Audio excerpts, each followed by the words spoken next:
Assalamualaikum dan selamat sejahtera kepada semua pelajar. Bertemu lagi dengan saya Cikgu Titi. Kali ini Cikgu akan bincangkan latihan untuk standard kandungan 2.2 iaitu siri homolog untuk perbincangan aktiviti 2G dan juga latihan uji diri 2.2. Untuk aktiviti 2G iaitu latihan dalam buku teks, pelajar boleh rujuk. Aktiviti ini diberikan jadual 2.10, jadual 2.10 dan 2.11, di mana ini menunjukkan sifat fizik untuk 7 ahli pertama alkana, jadual 2.10. Manakala untuk 2.11 adalah untuk 6 ahli pertama alkena. Jadi berdasarkan jadual ini, pelajar dikehendaki melengkapkan apakah keadaan fizik untuk 7 ahli pertama alkana dan apakah keadaan fizik pada suhu bilik untuk 6 ahli pertama alkena. Kemudian berdasarkan data yang pelajar dapat, diminta untuk nyatakan dan terangkan 3 ciri siri homolog untuk alkana dan juga alkena. Jadi cikgu akan terangkan bagaimanakah kita nak tentukan keadaan fizik pada suhu bilik berdasarkan takat lebur dan takat didih yang diberikan. Pelajar, mari kita lihat satu persatu. Ni cikgu tunjukkan dulu dia punya jawapan keadaan fizik. Bagaimana dapat jawapan macam ni? Caranya ialah langkah pertama, kita lihat yang pertama ni adalah jadual untuk alkana. Alkana, cikgu tulis semula. Manakala di sebelah kanan pula adalah alkena. Jadi untuk tentukan apakah dia punya keadaan fizik seperti ini. Ini gas daripada karbon pertama hingga karbon keempat. Dia wujud dalam keadaan gas pada keadaan suhu bilik. Manakala untuk alkena pun sama daripada ahli pertama hingga ahli yang karbon C2 sampai C4. Dia adalah dalam keadaan gas pada suhu bilik. Manakala C5 dan seterusnya dia wujud dalam keadaan cecair. Begitu juga dengan alkana. Jadi kita tengok yang pertama pelajar. Cikgu ambil yang pertama, takat lebur untuk ahli yang pertama untuk alkana iaitu metana. Kita lihat. Bila diberikan takat lebur dan takat didih, apa yang pelajar perlu buat adalah lukiskan skala untuk suhu. Andai kata saya tuliskan di sini ada satu garisan dan pelajar boleh letaklah. Kita boleh start contoh di tengah-tengah ni kosong contohnya. Bawah adalah negatif. Jadi sekarang cuba pelajar lihat, kita ada nilai takat didih negatif 162 dan takat lebur adalah negatif 182. Jadi negatif 162 kat mana? Kita letakkan contohnya lah, anggaran di sinilah. Ni bukan mengikut skala yang betul-betul cikgu hanya nak tunjukkan kedudukan. Ini adalah dalam unit degree Celsius lah. Cikgu letak nilai je. Ni pula adalah negatif. Negatif 182 degree Celsius. Di manakah kedudukan suhu bilik? Suhu bilik dia dalam lingkungan 25 pelajar. So kita letak di sinilah atas daripada kosong. Ini adalah suhu bilik. Jadi dia nak tahu apakah keadaan metana ni pada keadaan suhu bilik. First kali pelajar perlu buat macam ni dash dash dash untuk takat lebur dan juga takat didih. Katalah tadi 162 adalah takat didih. Cikgu tulis TD. Untuk takat lebur adalah TL. Dia akan melebur dulu baru mendidih kan. Jadi kita ada takat lebur dengan takat didih di sini. Jadi untuk takat lebur kita tahu bahawa suhu di mana dia akan mula melebur untuk menjadi bertukar keadaan daripada berpejar kepada cecair. Jadi sebenarnya bermula daripada garisan negatif 182 ni Okey, di sini adalah cecair. Cikgu letak C. Okey, C. Cecair, dia akan melebur menjadi cecair.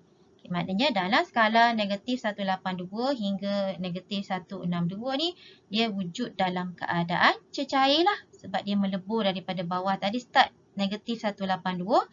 Okay, dia akan melebur dan bertukar menjadi cecair. Jadi keadaan di sini adalah cecair. Okey, manakala untuk takat didih, dia akan mula mendidih pada suhu negatif 162. Jadi sebenarnya di sini adalah keadaan untuk gas. Okey, boleh nampak tak pelajar? Jadi di sini, okey, sebenarnya keadaan ini sebenarnya memang asal daripada cecair pergi pada gas. Semakin naik suhunya. Jadi pada suhu bilik, apa keadaan dia? Kita tengok di sini adalah gas lah. Dia telah mendidih menjadi gas. That's why jawapannya adalah gas. Ini untuk metana. Cuba kita ambil yang kedua pula. Etana pula. Kita lihat sama juga. Pelajar nak senang, pelajar buat kategori tadi TL dengan TD. And then buat dash dash dash. Okey, letakkan nilai dia pelajar. Okey, untuk takat didih adalah negatif 89. Tengoklah nilainya lebih negatif yang kecil di atas, negatif yang lebih tinggi di bawah kan? Okey. Okey, di tengah-tengah tadi kosong and di atas lagi kita ada 25 lah. Terus letak 25 pun tak apa. Okey, 25 degree Celsius. Ni semua degree Celsius, degree Celsius. Okey, kita nak tahu apa keadaan dia. Okey, takat lebur tadi dia akan melebur menjadi cecair. Okey, atas adalah gas. So, apakah keadaan fizik pada suhu bilik? So, adalah gas. Sama. Okey, nampak pelajar? Okey, begitu juga dengan untuk propana. Okey, cuba lihat. Okey, cikgu letakkan di sini jawapan dah tulis dekat soalan adalah negatif 42. Takat didih. Jadi, takat didihnya di sinilah negatif 42. Okey, manakala yang satu lagi tu takat lebur adalah negatif 188. Jadi sini sebenarnya sama kes. Cikgu buat warna biru. Okey, awak akan nampak di sini yang warna biru untuk propana. Sama macam tadi, okay, letakkan di takat lebur, ini adalah takat didih. Okey, jadi sebenarnya kawasan ini adalah cecair. Manakala di atas ni daripada negatif 42 ke atas, dia adalah dalam keadaan gas. Sebab takat didih dia start dengan negatif 42. Takat didih dia adalah negatif 42 degree Celsius. Jadi dia akan mendidih bertukar menjadi gas. Jadi kat sini pun gas. Okey. Jadi sama juga dengan apa yang keempat ni adalah butana. Sama je pelajar. Okey, nilainya negatif 0.5. Masih dalam keadaan gas lah. Okey, dia masih dalam keadaan gas. Okey, cikgu padam. Kita lihat yang kelima. Okey, yang ni Okey, kita lihat yang kelima. Okey, start pada 5 untuk alkana. Okey, cuba lihat takat didih adalah berapa? Kita lihat 36. Minta maaf takat didih di atas, saya letak di atas sikit. Okay, atas sikit, 36 degree Celsius. Okey, manakala takat leburnya berapa pelajar? Okey, negatif berada di bawah negatif 130. Okey, so di sini adalah anggaran di manakah suhu bilik. Okey, di sinilah. Okey, suhu bilik berada di sini. Okey, jadi untuk mengetahui apa keadaan dia pada suhu bilik ni, okay, takat lebur adalah negatif 130, dia akan cecair di sini. Yang atas ni barulah gas kan? Ni gas. So, di manakah 25 tu? So, dalam average ini. So, dia adalah dalam keadaan cecair. Okay, so, that's why jawapan dia cecair. Okey, begitu juga dengan untuk heksana. Okey, C6 ni 69 dia punya takat didih. Okey, 69 kat mana? 69 kat atas lah. Okey, 69 berada di atas. Negatif 95 adalah di sinilah lebih kurang. Okey, jadi pelajar, padam semula bagi nampak jelas. Okey, takat didih di atas 69. Ni sekarang yang ni, kita tengok yang ni. Takat lebur adalah negatif 95. Okey, di manakah suhu bilik?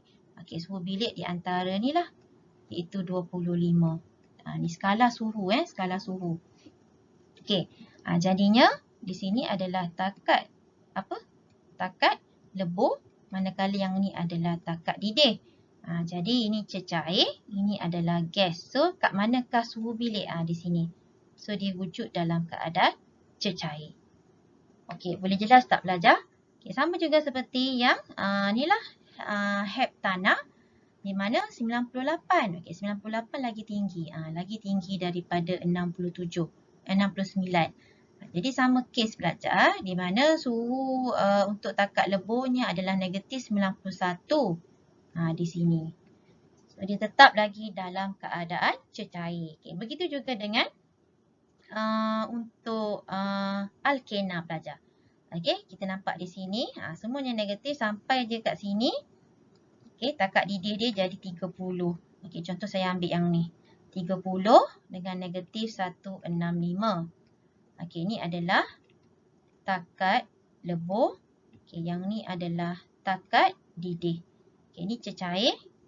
Okey, yang ni adalah gas. Okey, so kat mana suhu bilik? Suhu bilik berada di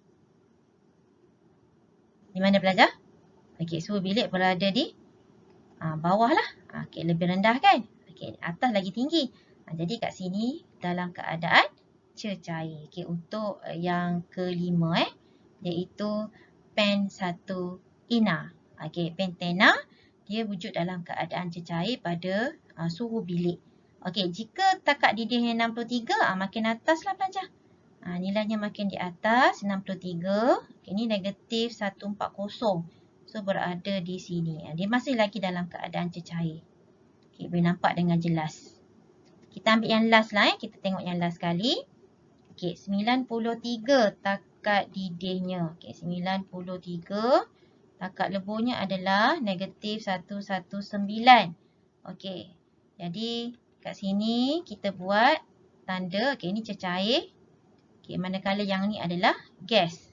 Okey, takat lebur maknanya dia telah mula melebur dan bertukar kepada cecair. So, sini adalah cecair. So, di manakah suhu bilik? Okey, antara ini suhu bilik. Okey, jadi dia dalam keadaan cecair. Okey, jadi cikgu harap pelajar boleh faham bagaimanakah keadaan fizik untuk alkana dan alkena ditentukan pada suhu bilik. Jadi, kita dapat simpulkan di sini bahawa untuk alkana, ahli pertama sehinggalah C4 sehingga C4 wujud dalam keadaan gas. Okey, manakala C5 dan ke atas dia wujud dalam keadaan cecair. Okey, jadi begitu juga dengan alkena. Okey, alkena pun sama pelajar. Okay, maknanya ini kita guna pakai untuk alkana dan alkena. Cumanya alkana dia start daripada C1. Manakala alkena start daripada C2. Jadi, 3 ahli pertama alkena wujud dalam keadaan gas. Jadi, pelajar boleh hafal ataupun boleh ingat sampai C4 dia wujud dalam keadaan gas. Okay, bagaimana pula dengan alkuna agak-agaknya? Jadi, alkuna ni sebenarnya sama pelajar. Okay, untuk alkuna dia sama jugalah. Okey, untuk C4 sampai C4 dia adalah gas. C5 dan ke atas dia wujud dalam keadaan cecair. Okey pelajar, untuk soalan yang kedua, dia nak pelajar nyatakan dan terangkan tiga ciri-ciri homolog untuk alkana dan alkena. Okey, jadi kita lihat. Okey, untuk yang pertama, ciri yang pertama, kita tahu bahawa ahli dalam siri homolog alkana dan alkena ni kita boleh wakilkan melalui formula AMP. Okey, untuk alkana adalah sama. Okey, dalam ahli-ahli untuk alkana adalah menggunakan formula AMP yang sama iaitu CnH2n tambah 2. Pelajar kena hafal lah formula AMP ini. Okey, untuk alkena pula adalah CnH2n. Okey, bezanya adalah tambah 2 lah. Untuk alkena tak ada tambah 2. Okey. Untuk yang kedua, ahli yang berturutan dalam siri homolog alkana dan alkena ni dia berbeza sebanyak 1 atom karbon dan 2 atom hidrogen, iaitu CH2 Ataupun dia berbeza sebanyak jisim molekul relatif 14. Okey, 14 ni dapat daripada, okey, ini satu atom karbon adalah 12. Satu atom hidrogen adalah 1. Jadi bila kita jumlahkan, kita akan dapat, okey, 12 tambah 2 atom hidrogen darab dengan 1.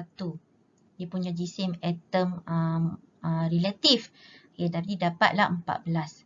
Itu perbezaan dia. Maknanya setiap kali bertambah ahli, dia akan bertambah. Contohnya daripada ahli pertama, dia bertambah satu lagi karbon dengan 2 hidrogen.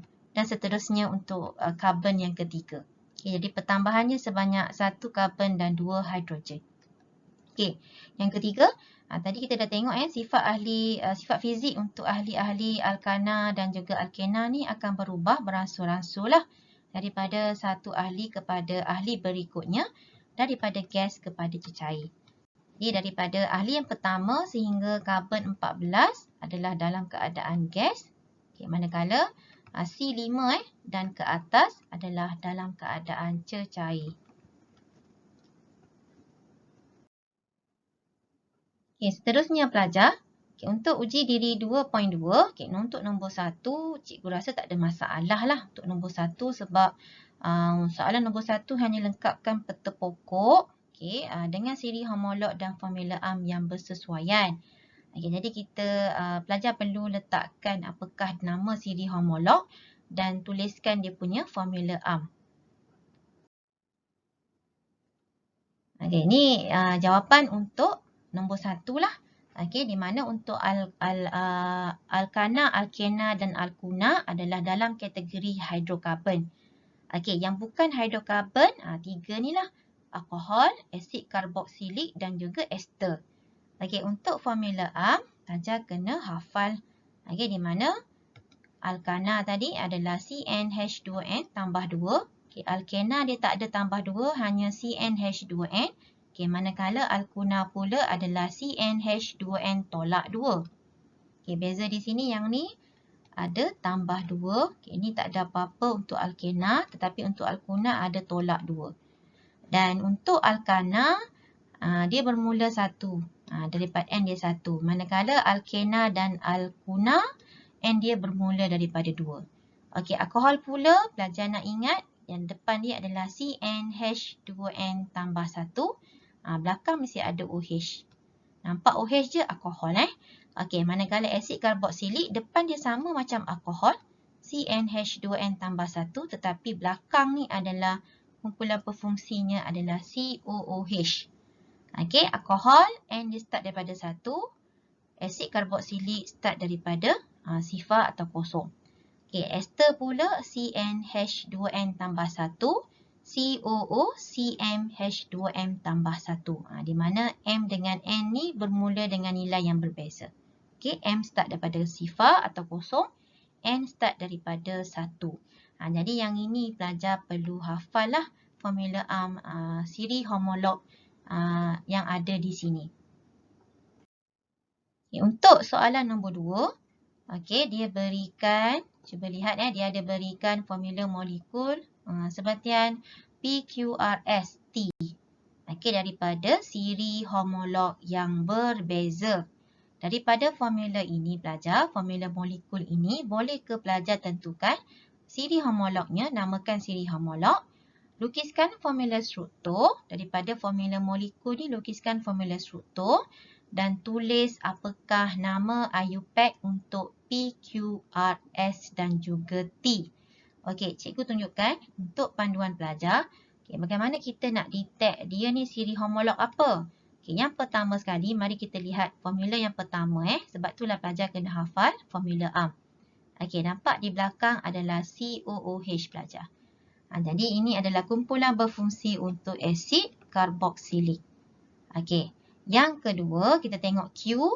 Okay, kita ada C4H8. Jadi 4 dengan 8 adalah ganda 2. Jadi formula ARM adalah CnH2n. Okey, apa formula yang CnH2n? Ini adalah alkena. Okey, cikgu tulis AE lah. Okey, alkena. Okey, alkena. Okey, seterusnya untuk R. Okey, nampak tak ada OH? OH adalah kumpulan berfungsi untuk alkohol. Okey, alkohol. Okey, jadi al ni adalah alkohol. Okey, S pula kita ada C7H16. Okey, kita tengok dia punya formula apa agak-agaknya untuk S ni. Jadi 7 ni ni ada 16. So kita ada CnH2n. Okey, adakah dia tambah 2 atau tolak 2? So 7 darab 2 adalah 14. Okey, berapa nak dapat 16? So kena tambah 2. Betul tak pelajar? Ini adalah formula untuk S. Formula untuk S. Daripada formula molekul yang diberikan, kita boleh tuliskan formula nya. Iaitu CnH2n tambah 2. Jadi apa itu CnH2n tambah 2? Okey, ini adalah alkana. Alkana. Okey, alkana mesti tambah 2 kat belakang. Okey. Dan akhir sekali C5H8. C5H8. So Cn H berapa? So, kita ada 2n tetap ada, cuma dia adakah tambah 2 atau tak ada apa-apa atau tolak 2. Jadi kat sini 5. Okey, ini 2 darab 5 10. Okey, 10 tambah ke tolak berapa? Dapat 8. So dia mesti tolak 2. So ini adalah alkuna. So T adalah alkuna. Okey, jadi kita daripada yang kita dapat daripada formula tadi, okay, formula molekul, kita cari balik dia punya formula barulah kita tahu apa nama siri homolognya. Okey, ini jawapan dia lah. Okay, jadi yang pertama asid karboksilik. Okay, yang kedua tadi adalah alkena. Okay, alkohol. Okay, S adalah alkana dan T adalah alkuna. Okay, refer kepada dia punya formula pelajar. Tolong hafal. Okay, lukiskan formula struktur. Okay, nak tengok mana formula struktur? Okay, lihat kepada formula molekul. Okay, yang pertama sekali kita ada C3H7COOH. Jadi ada berapa C di sini? 3. Okay, tambah 1. Ada COH ni dikira karbon juga. So sebenarnya total untuk karbon dalam P adalah 4 lah. Depan ada 3. So cara nak lukis untuk P adalah 1, 2, 3. C3. Okay. Kemudian ada satu lagi C di hujungnya. Terus sambung kepada C. Ada 4 total karbon pelajar. Kemudian lukiskan dulu yang bahagian belakang kumpulan berfungsinya adalah OOH tu, COOH. Jadi boleh start daripada hujung. Double bond. Dia mesti double bond OH. Okay, dan dah cukup 4 tangan. Okay, kemudian lengkapkan tangan karbon yang lain. Okay, jadikan karbon lain adalah 4. And then seterusnya pelajar lengkapkanlah hidrogen. Okay, jadi pelajar akan dapat formula seperti jawapan yang diberikan. Yang ini. Okay, untuk alkena saya rasa tak ada masalah. Okay, alkena ada berapa karbon? 4. Jadi pelajar boleh terus lukiskan C ada 4. Dan letakkan double bond pada karbon yang pertama lah. Untuk ni yang biasa punya kita letak double bond pada karbon yang pertama. Okay, double bond pada karbon yang pertama. Ni karbon yang pertama. So lengkapkan tangan. Okay, karbon mesti ada 4 tangan. 4 tangan. Okay, 4 tangan jadi kat sini double bond dah ada. So kita letak lengkapkan lah. Dia boleh nampak di sini dah cukup 4 tangan. Okay, yang lain pun sama. Lengkapkan dan letakkan hidrogen di tepinya. Okay, untuk alkohol pun sama. Alkohol adalah C3. Nampak tak C3? So langkah pertama lukiskan karbon ada 3. Ujung sekali letakkan kumpulan berfungsi iaitu OH lah, alkohol. And then langkah sama pelajar lengkapkan tangan untuk karbon. Mesti ada 4 karbon, 4 tangan. Okay, next letaklah hidrogen. Okay, dapatlah formula struktur. Okay, kita pergi berseterusnya. Yang ni S tak ada masalah lah. S apa? S adalah alkana. Okay, alkana. Jadi alkana ni tak ada double bond ke apa. Dia hanya rantai panjang ada single bond. Okay, ikatan tunggal. Jadi pelajar hanya sambungkan ada 7 karbon berdasarkan formula molekul ni. 7. Okay, letak karbon ada 7. And then lengkapkan tangan karbon dan letak hidrogen. Dan akhir sekali alkuna. Okay, ada berapa karbon? 5. Pelajar letaklah C, C, C, C. And then at the end letak triple bond. Okay, untuk karbon yang last kali itu. Jadi ini triple bond ni pada karbon yang pertama. Okey, kemudian langkah seterusnya lengkapkan tangan. Okey, tangan untuk karbon yang pertama ada 3, letak 1 jadi 4. Okey, and then ni pun sama, dah cukup tak payah letak apa-apa. Ni letakkan yang lain, lengkapkan 4. Okey, dah letak, barulah boleh belajar letakkan hidrogen. Dapatlah formula macam ni. Okey, jadi apa penamaan dia? Okey, jadi kita tengok bilangan karbon untuk namakan. Yang pertama ada 4 karbon. 1, 2, 3, 4. Okey, jadi asid butanoik. Okey, butan tambah dengan OIK. Dia yang selari adalah butana sebab 4 karbon. Tapi kita tukarkan Na tu. Na tukar kepada OIK. Dapat asid butanoik. Okey, Q pula. Okey, double bond adalah pada karbon yang pertama. Karbon yang paling rendah. Karbon yang pertama. Ada berapa karbon? 4 karbon. 4 karbon adalah but. Okey, but. And then kenapa kita letak 1? Menunjukkan bahawa double bond ni pada karbon yang pertama. Jadi dapat but 1 Na. Okey, begitu juga dengan alkohol yang ini. Ini adalah kita letak nombor pada karbon mengikut kedudukan hidroksil pada karbon yang paling rendah. 1, 2, 3. Okay, ada 3 karbon jadi propan. Okay, hidroksil pada karbon yang pertama. So, propan 1 ol. Ini cara nak tulis untuk alkohol. Okey, untuk S pula tak ada masalah lah. 7 maknanya HEP. Kita tambahkan ANA sahaja. Okey, untuk alkuna ni sama pelajar. Pelajar letakkan mengikut kedudukan triple bond pada karbon yang paling rendah. Triple bond ni berada pada karbon nombor 1. Jadi 5 adalah pen. Pen 1 menunjukkan triple bond pada karbon yang pertama dan kita letak UNA di belakang. Okay, seterusnya untuk soalan 2B. Okey, 2B dia nak pelajar senaraikan semua sebatian yang wujud dalam bentuk yang pertama dia nak gas. Yang mana satu gas? Okey, PQRST pelajar tuliskan yang manakah keadaan pada suhu bilik adalah gas dan yang manakah cecair. Okey, kita revise semula tadi. Untuk alkana, okey, alkena dan alkuna. Okey, dia adalah keadaan dia adalah ada gas gas pada suhu bilik sehingga C4. Okey, daripada awal sehingga C4 dia adalah gas. Okey, manakala C5 dan ke atas adalah cecair. Okey, jadi kita tengok dulu yang alkana, alkuna dan alkena. Okey, ini adalah alkena C4. Tengok depan C4. Okey, C4. Ini C7, yang ni adalah C5. Jadi Q ni C4. C4 mesti apa? Gas. Jadi ini adalah gas lah.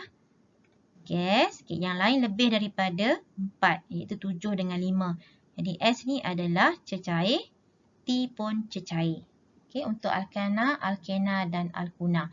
Okay, manakala untuk asid karboksilik dan juga alkohol, kita dah belajar sebelum ni sifat fizik mereka untuk 9 ahli pertama, 9 maknanya 9 ahli pertama alkohol dan juga asid karboksilik dia wujud dalam keadaan cecair. Itu kena hafal pelajar. Jadi yang kat sini yang gasnya hanyalah Q sahaja, yang lain adalah cecair. Okey. Yang manakah larut dalam air? Yang manakah tidak larut dalam air? Okey, alkena, alkuna dan juga alkina adalah ada ikatan kovalen, sebatian kovalen. Ingat, kovalen tiada ion yang bebas bergerak. Dia wujud dalam keadaan neutral. Jadi sebenarnya alkana, alkena dan alkuna tidak larut dalam air. Tetapi asid karboksilik, asid karboksilik iaitu P dan juga R iaitu alkohol. P dan juga R, alkohol, dia larut dalam air. Ini larut. Yang QST ni, alkana, alkena, alkuna, tidak larut dalam air. Seterusnya, dia nak pelajar bandingkan sebatian Q dan juga S. Kita tengok Q apa, S apa. Q adalah al, apa belajar? Alkena. Betul? Okey, manakala S adalah alkana. Okey. Okey, kita nak bandingkan takat didih, kita akan lihat kepada dia punya bilangan karbon. Kerana kita tahu bahawa secara umumnya untuk alkana, alkena, alkuna ni takat didih dia rendah. Tetapi apabila saiz semakin bertambah akibat daripada pertambahan bilangan karbon tadi okey, terutamanya bilangan pertambahan saiz molekul tu. Jadi takat didih dan takat lebur ni takat didih yang dia tanya akan semakin bertambah. Jadi jawapan dekat sini kita bandingkan mengikut bilangan karbon, mengikut bilangan saiz untuk Q dan juga S pelajar. Jadi di sini Q adalah ada berapa? Ada 4 karbon. Okey, 4 karbon. Okey, kita letakkan hidrogen lah di tepinya. Okey. Okey, ni adalah, minta maaf tadi. Ni adalah alkuna tadi kan? Okey, alkena. Alkena. Okey, ada 4 karbon. Cikgu letak C je bagi nampak. Okey. Okey, alkena. S adalah alkana. Okey, yang ni ada double bond. Satu lagi tak ada double bond. Tapi yang untuk alkana ada 7 lah. Dia makin besar. Ada 7. Banyak 7 tu besar lah. Semakin saiz dia semakin besar. Saiz molekul dia semakin besar untuk S. Okey, ini adalah Q. Okey, jadi kita bandingkan. So, kita tahu bahawa jika saiz molekulnya makin bertambah, takat didih untuk S adalah lebih tinggi daripada Q lah. Sebab S ni dia punya saiz molekul lebih besar daripada Q. Okey, bila saiz molekul lebih besar, daya yang wujud, kita kata daya van der Waals adalah lebih kuat daripada Q. Untuk S ni lagi kuat lah. Semakin bertambah saiz molekul, semakin bertambah dia punya daya tarikan antara molekul. Daya apa? Daya van der Waals. Bila semakin kuat daya tarikan, apa yang berlaku adalah lebih banyak tenaga yang diperlukan untuk mengatasi daya tarikan tadi. Untuk S berbanding dengan Q. Jadi bila banyak daya tenaga diperlukan, takat didih pun akan lebih tinggi. Itu huraian untuk soalan 2D. Cikgu harap pelajar dapat jelas dan faham untuk penerangan latihan pada hari ini ya. Terima kasih. Sehingga bertemu lagi dalam pelajaran yang akan datang.